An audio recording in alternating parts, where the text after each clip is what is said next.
Geldik biz de. Sizleri gördük, mutlu olduk. Tekrar da şöyle Sayın Bakanım buyurun.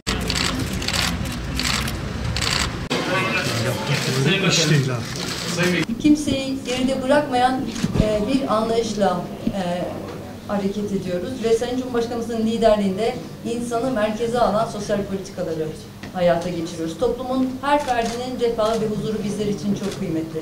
Kadın, çocuk, yaşlı, engelli, ihtiyaç sahibi her vatandaşımızın yanında şehit ve gazilerimiz her zaman başımızın tacı.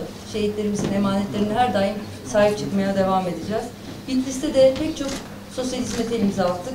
23 yılda Bitlis'te hükümetimiz 76,2 milyar liralık yatırım yaparken bakanlık yatırım ve desteklerimiz için 12,5 milyar lira aileyi güçlendirmek, her türlü zarardan ve korumak amacıyla çağın getirdiği tehditlere karşı güçlendirmek görevimiz. Ailenin önemine dair farkındalık oluşturuyoruz. Çeşitli farkındalık çalışmaları yürütüyoruz. Türkiye genelinde 7.848 faaliyet gerçekleştik aile yılına özel ve 111'i sadece Bitlis'te gerçekleştirdiğimiz çalışmalar. Bunların arasında hem ekonomik fayda, bir yandan aileleri ekonomik olarak destekleyecek etkinlikler hayata geçirdik. Bilinçlendirme. Aynı zamanda etkinliklerle beraber aile kurumunun önemini özellikle işleyeceğimiz etkinlikler hayata geçiriyoruz. Tabii aile yılı toplum nezdinde büyük bir teveccühle karşılandı. Bu yıl aynı zamanda aile yılına özel biliyorsunuz indirim kampanyaları da başlattık. İki önemli politikayı Sayın Cumhurbaşkanımız müjdeledi Ocak ayında. Bunların bir ki evlenecek gençlerin desteklenme projesi 81 ilimize yaygınlaştırdık. Diğer yandan doğum destek sistemimizi güçlendirdik. Bu yıl doğan her çocuğa bir desteğimiz var. İlk çocuğuysa bir ailenin 5.000 liralık tek seferlik destek, ikinci çocuğuna 1.500 liralık 5 yıl boyunca annenin hesabına doğrudan her ay aktardığımız bir destek, üçüncü çocuğumuz için ise, üçüncü ve sonraki çocuklar için ise 5.000 liralık destek aktarıyoruz. Bu minvalde bugüne kadar toplam 220.268 annenin hesabına ödemelerini yapmaya devam ediyoruz.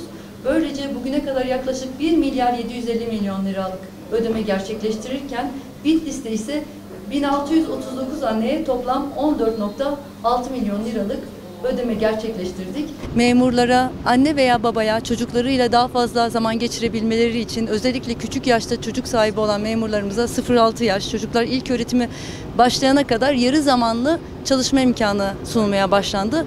Bu tabii yönetmelikle beraber pek çok memur ailemizden büyük bir teveccühle karşılandı. Diğer yandan aslında 12. kalkınma planımızda yarı zamanlı uzaktan çalışma esnek modelleri de hayata geçirmeye yönelik çalışmalarımız vardı. Şimdilik memurlara yönelik bu yaptığımız çalışma tabii çok kıymetli bir adım.